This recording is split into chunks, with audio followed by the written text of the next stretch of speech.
I absolutely love it. Yeah, at first, Tyrus, I thought that what she did to Alec Baldwin was amazing in the sense that she made him sympathetic to me. I mean, I felt bad for him. Now I realize what the hell, she's worked this system perfectly. Yeah. I feel you disagree. Yeah. It's normally when I have another brother on the show, I do everything I can to get along, but I'm mad Pierce didn't just turn it off. It's hilarious, but unfortunately, in the times we're in right now, it's never funny for someone to have white face on, black face on, because it's not this. Because what she's clearly playing a role, right? Right. And she's trying to capitalize, and we're all paying attention. But here's the thing: the people that see that, then they want to do it. Then we'll have someone come on blackface, trying to be a fake protester, and then that's when the going to hit the. So we have to stop allowing one to do it, or we got to be cool with everybody doing it. And we just can't be cool. She didn't need the white face to be ridiculous. She had ridiculous on lock. Kat, okay, Piers does know good TV. I mean, you have to admit, he knew what he was getting into.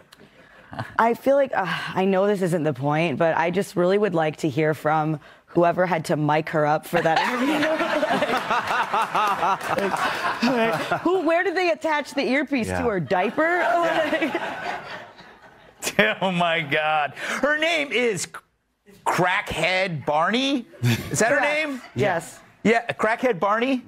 Wasn't that your name, Jamie? Yeah, without the Barney. I heard a bunch of crackheads were like, "Don't misrepresent us like that." Yeah, the crackheads came out and stop it. I'm always very suspicious of anyone with one crutch. She had just one crutch. That's a good point. Yeah. Grifters usually have one crutch. One crutch, and there's always two of them, but they're not together. Yes. And they're always like, "Can you help me with my bag to my car?" And then they take out that smelling thing and they put it on your face, and then you wake up buried. That's right. Did you see in the video of Alec Baldwin? Alec, like she's yelling at him, and then he knocks the phone out of her hand. It's like a no look. And I was watching, and I was like, he's so good at that because he does it 20 times a day. That's his life. All right. I don't think she'll be on the show. We'll be right back. We're out of time. Thanks to Jamie Lissow, Hotel Jesus, Cat Tim Tyrus, our studio audience. All right, New York's ridiculous trial of former President Donald Trump brought one name back into the headlines, a name you might remember from 2018, Stormy Daniels' attorney, Michael Avenatti. By the way, we reached out to Stormy's new attorney. They haven't got back to us. Meanwhile, Avenatti is currently in prison after convictions for extortion, fraud, identity theft, and he recently told Fox News Digital that he thinks Trump has become a, quote, victim of the system. Earlier today, I spoke with Michael Avenatti about the case from prison. All right, joining us now is Michael Avenatti. Michael, thank you for being with us. Good to be with you, Sean. 19 years in prison, no possibility of parole. That's daunting. I don't wish that on anybody. I'll be very honest. I'm not going to rehash all the stuff that goes behind this, but I'm sure that reality is now set in. What's your life like in there?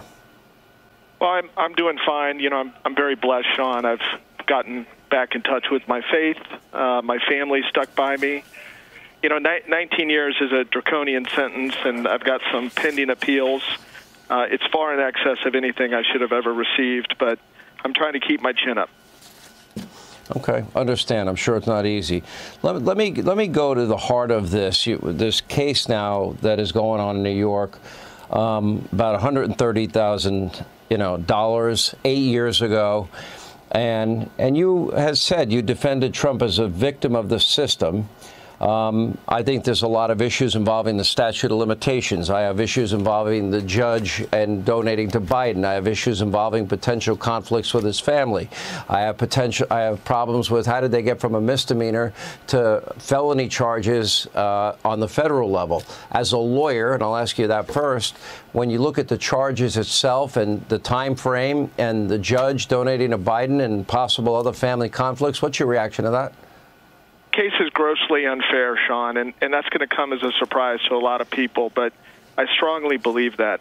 What is happening right now to President Trump, and let me be clear, I disagree with President Trump on about 95% of the issues at a minimum.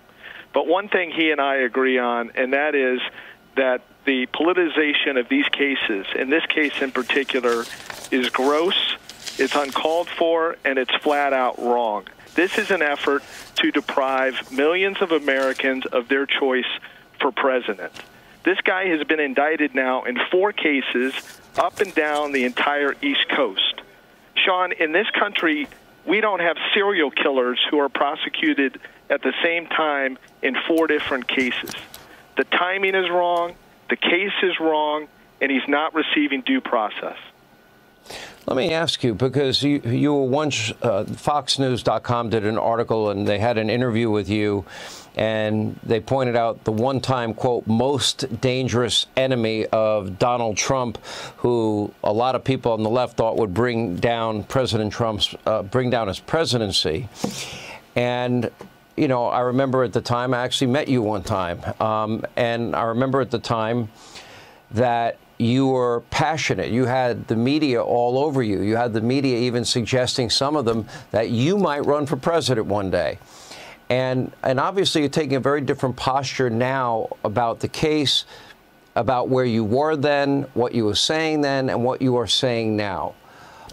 Is it your experience that contributed to this, or is this the totality of what happened with you and your former client, the totality of what happened, I guess, with Michael Cohen, the totality of what happened in your own life?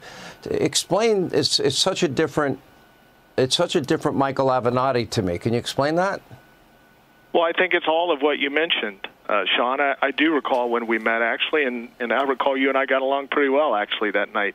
But separate and apart from that, I've learned a lot over the last 5 to 6 years, Sean. You know, I've been a product of the system, if you will. I've been ground through the system, fighting 3 cases at one time. I've learned a lot about the media. I've learned a lot about what it's like when the government comes for you, when you're targeted. I've learned a lot about what it means to really get due process or to be deprived of due process. And so, you know, they say you can't teach an old dog new tricks. Well, I guess that's not true, because I've certainly grown a lot and learned a lot over the last 5 years. And that's why I'm saying what I'm saying now, and I firmly believe it. Let me ask you a question. I mean, if you were to testify in this case, you know that the prosecution would want to impeach you as a witness, and obviously all the issues you've had to deal with over the last number of years, all of that would be brought up. How would you handle that? I'd handle it directly. I'd handle it truthfully, and I can promise you that I'd be a hell of a lot better witness than Michael Cohen could ever hope to be.